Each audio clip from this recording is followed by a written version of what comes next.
everybody, it's Writerpunk. If you're new to my channel, I'm a dark fantasy writer, artist, and hobbyist world builder. If you're not new, thanks for coming around again.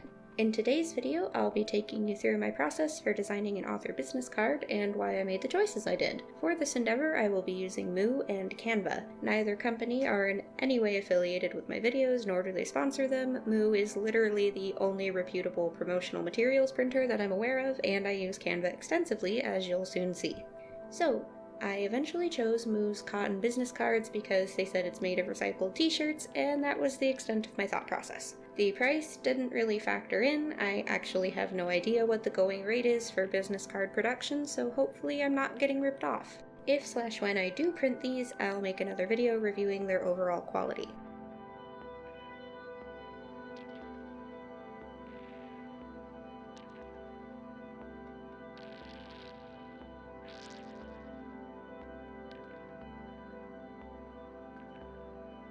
I then downloaded Moo's template for the cards in PSD format since I know that works with my drawing program, grabbed the business card dimensions,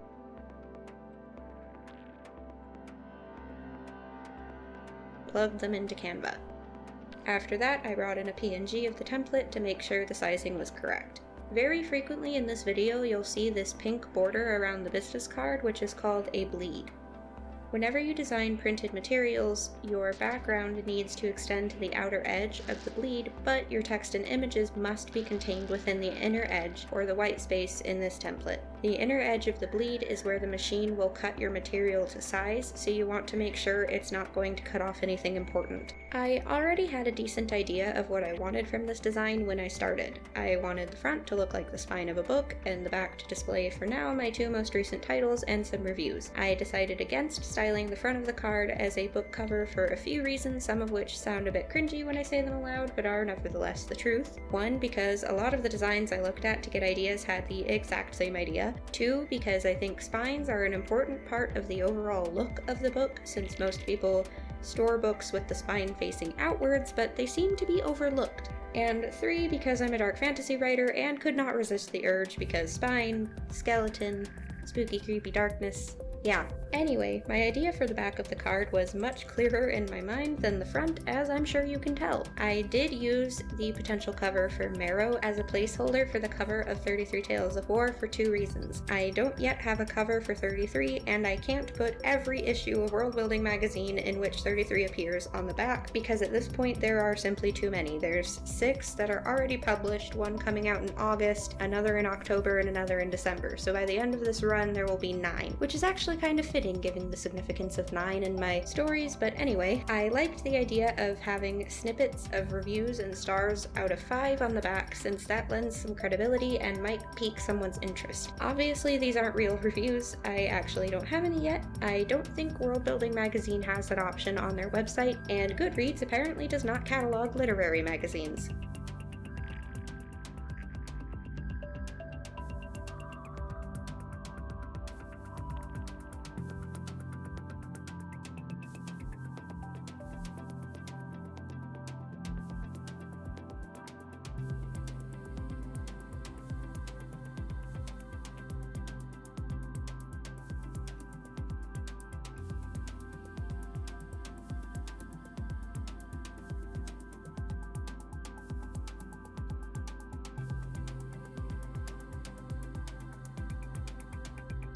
I went with 3 to keep things minimal, but something about the balance was bothering me, so I moved on to social media notation.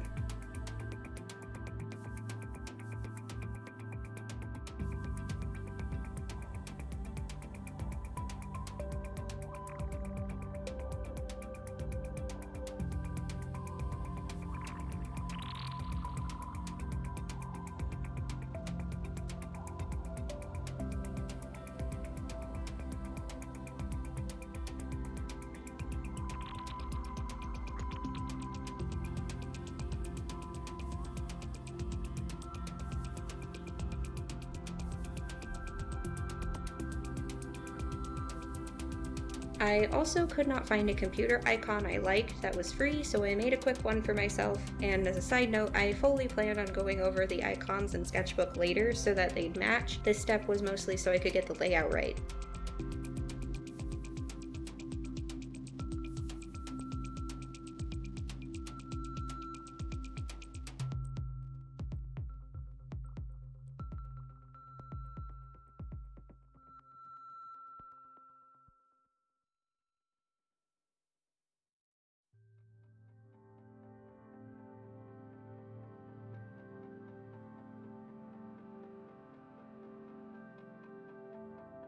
This looked good in my head and very, very wrong when I started designing it.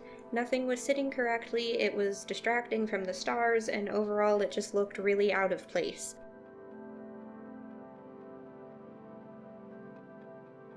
I decided to move them to the front and extend the reviews, going with 5 since that's an important recurring number in my stories, and I think this also fixed the balance and helped it look full without being overwhelming.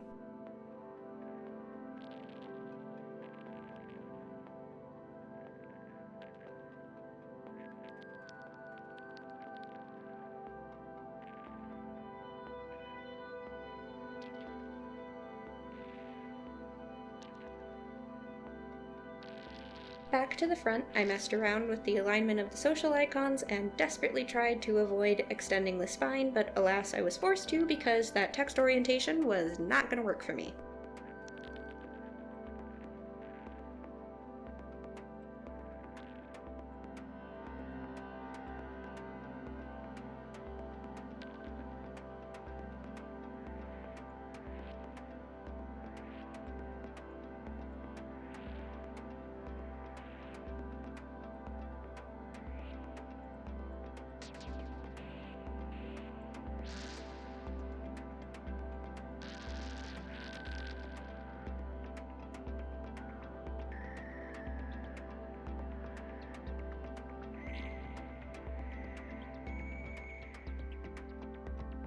Whilst doing this, I decided the flat cover images on the back looked strange. If someone found this business card on the side of the road, I don't think their first thought would be, oh, these are books. So I wanted to make that as immediately clear as possible. I also uploaded the less flashy version of the Marrow mockup and had to replace it. I do wish I'd adjusted the Marrow image to sit a tad more to the right, but that's a relatively simple fix for later.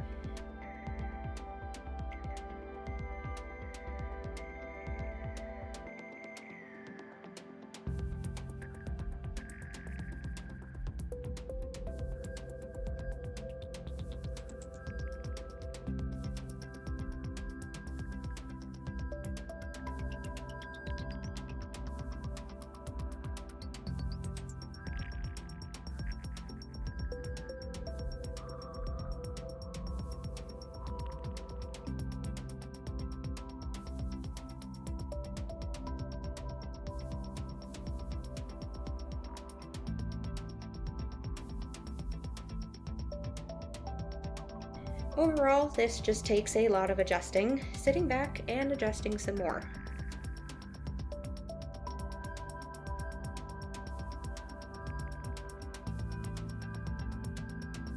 Out of things to do with the back, I went looking for images of book spine textures, thinking that the problem was that it didn't look spiny enough, and let's be real, it didn't. Then I realized the issue was more likely to do with the layout of the text and icons, so I looked up a few different titles in my general genre and realized, oh yeah, that's exactly what my problem is. I liked the way George Martin's name was sized on the Game of Thrones spine, so I rolled with that.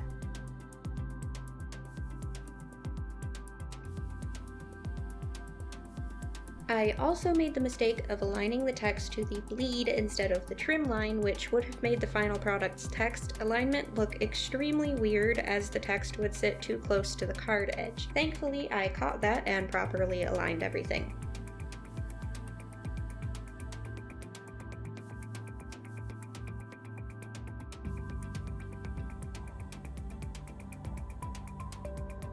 I looked at more spines because the social icons were still irritating me.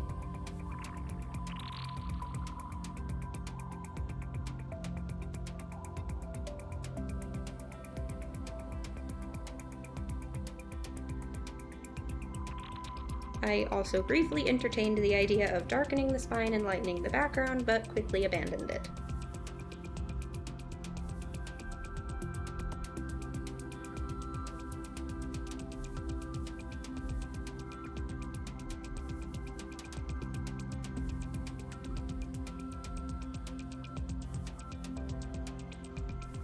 On looking at the spine of Dune, I realized the designs that separated each block of text may work in my favor because they give the card spine a little bit more shape.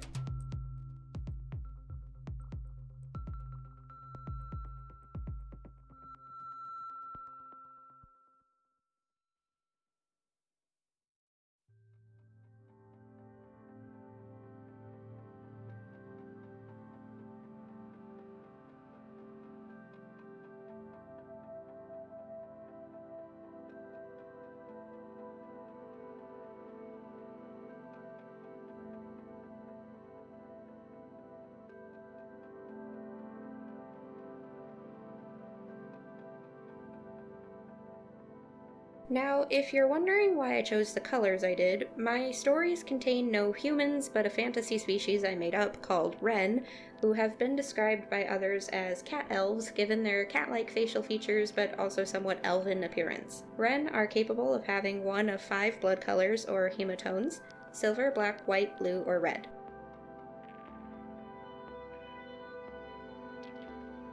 Like with the social icons, I also fully intended to go back over these in Sketchbook to correct the color and make them look a bit more like streaks of blood.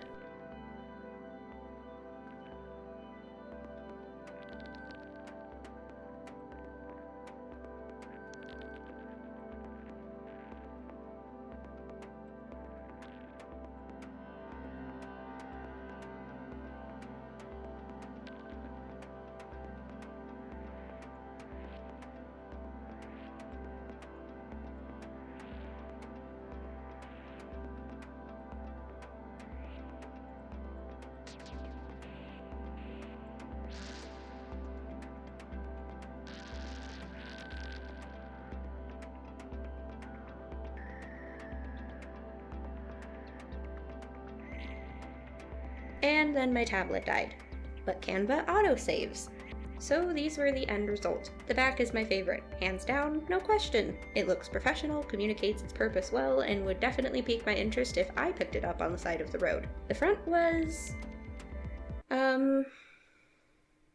yeah, not gonna fly, so I thought up another idea. That took long enough for another video though, so part 2 will detail the grand recreating of the front of my business card. Am I giving this too much thought? I think I'm putting too much thought into this, especially when you guys see the idea that I came up with for the front. I think you're gonna be like, maybe this effort would have been better put into, you know, a cover for 33 or something else or anything else, but this is where we are now. Before I go, I did want to mention that Visions of Darkness, the anthology in which my novelette Fall Sacred Apple appears, is now available for pre-order, if you didn't notice that mini trailer at the beginning of the video. The link to KYANITE's website is in the description box below.